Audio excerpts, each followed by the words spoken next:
বোলপুরে শুরু হলো কবিগুরু Memorial table tennis inter district tournament.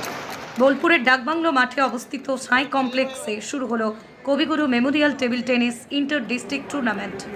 অনুষ্ঠানের আনুষ্ঠানিক উদ্বোধন করেন বীরভূম জেলা তৃণমূল সভাপতি অনুব্রত মণ্ডল। এই সময় উপস্থিত ছিলেন তৃণমূল একাধিক নেতা এবং সাইয়ের আধিকারিকরা। উদ্বোধনের দিনে অনুব্রত মণ্ডল নিজের টেবিল টেনিস খেলে এই টুর্নামেন্টের সূচনা করেন। এবার আমাদের অ্যাসোসিয়েশনের সভাপতি সুদীপ্ত ঘোষকে অনুরোধ। ঠিকই বলেছেন যে আমি খেলাধুলোর সঙ্গে আমি অনেকবার এখানে এসেছি, 10 বছর আগে বা 15 বছর ওরকম ছিল। অজিতা যে কথাটা বললো আমি খালি একটা কথা বলবো, মমতা ব্যানার্জি খেলাধুলোর এবারে বাজেট রেখেছে 800 কোটি টাকা।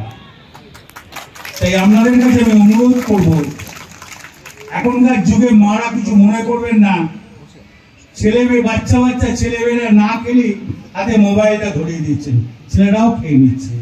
আর আগেকার দিনে মা বাবারা ছেলেকে ঘুরিয়ে ঘুরিয়ে খাওয়াতে হতো। তো মোবাইল খুব সর্বনাশের জিনিস, মোবাইল ছেড়ে মাঠে পাঠান অনুরোধ করব। কেন বলছি জানেন? মোবাইলের পড়াশোনার ক্ষেত্রে মোবাইল দরকার, পড়াশোনার পর মোবাইল দরকার নেই। আছে সুব্রত বিশ্বাস, আছে কালোয়াদা, আছে কোনো দাদা আমার, এই অপর্ণা সেনের নাম শুনেছেন, কল্যাণীর নাম শুনেছেন, তারা বোলপুর টাউন ক্লাবে, অপর্ণা ইন্ডিয়া টিমের ক্যাপ্টেন ছিলেন। বোলপুর টাউন ক্লাবে আমি লাইভ মেম্বার, ওইখান থেকেও মানুষে আজ ইন্ডিয়ার ক্যাপ্টেন হয়েছিলেন। খেলাধুলা একটা এমন জিনিস, খেলাধুলার সঙ্গে যুক্ত থাকুন। সুব্রত বিশ্বাস বোলপুর টাউন ক্লাবে ব্যাংকে চাকরি করার পরও 5টার পরে গিয়ে টেবিল টেনিস খেলতেন, খুব ভালো লাগলো। কালোদা বিশ্বভারতী থেকে চাকরি করে এসে টাউন ক্লাবে গিয়ে টেবিল টেনিস খেলতো। খেলাধুলা আমি খুব ভালোবাসি। আপনারা খেলাধুলার জন্য আসুন। মমতা ব্যানার্জি 2 হাত ধরে আজ খেলাধুলো 30 বছর বামফ্রন্ট সরকার ঘর ঢুকিয়ে দিয়েছিল, সেই খেলাকে আবার মমতা ব্যানার্জি চাগিয়ে তুলেছে বাংলার ছেলে মেয়েদের জন্য, পশ্চিমবাংলার ছেলে মেয়েদের জন্য। আপনারা আসুন। জয় হিন্দ। আর এই টেবিল টেনিস আমাদের সুদীপ্ত ঘোষ মন্ত্রী বলে গেলেন, মন্ত্রী খুব সুন্দর কথা বলেন চন্দ্রনাথ সিনহা। সুদীপ্ত ঘোষ রবীন্দ্রনাথের নাম দিয়ে বলেছেন, খুব ভালো কাজ করেছে। রবীন্দ্রনাথ হচ্ছে আমাদের গুরুদেব। একসময় রবীন্দ্রনাথকে এই বিশ্বভারতীতে এমন একটা ভিসে এসেছিল, তাকে মুছে দেওয়ার ব্যবস্থা করেছিল, পারে নাই। ঈশ্বর আছে, ঈশ্বর থাকলে পারা যায় না।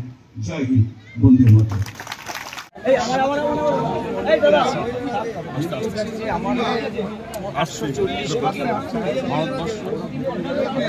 ধরে নেওয়া যাক, তার মধ্যে 140 কোটির মধ্যে যদি আমি 40 কোটি ধরে নিই যে আমাদের ইয়াং ছেলে রয়েছে যারা খেলাধুলা করবে, আন্দাজ করে একটা করে করছি, তাতে দেখা যায় লাইসেন্স যেটা সবচেয়ে সেটা সংখ্যা 20টা হবে না। আমি সঠিক সংখ্যাটা বলতে পারছি না, তবে 20 পার হবে। অথচ আমাদের পাশে ইরান বা ইরাক এদের যদি দেখা যায়, এদের কিন্তু প্রো লাইসেন্স 200-র উপরে দেখা যায়। তাহলে ওইটুকু দেশে যদি 200-র উপরে হয়, ওরা এগিয়ে যাচ্ছে। আমার এখানে ভালো শিক্ষক, আমাদের বড় ড্রব্যাক।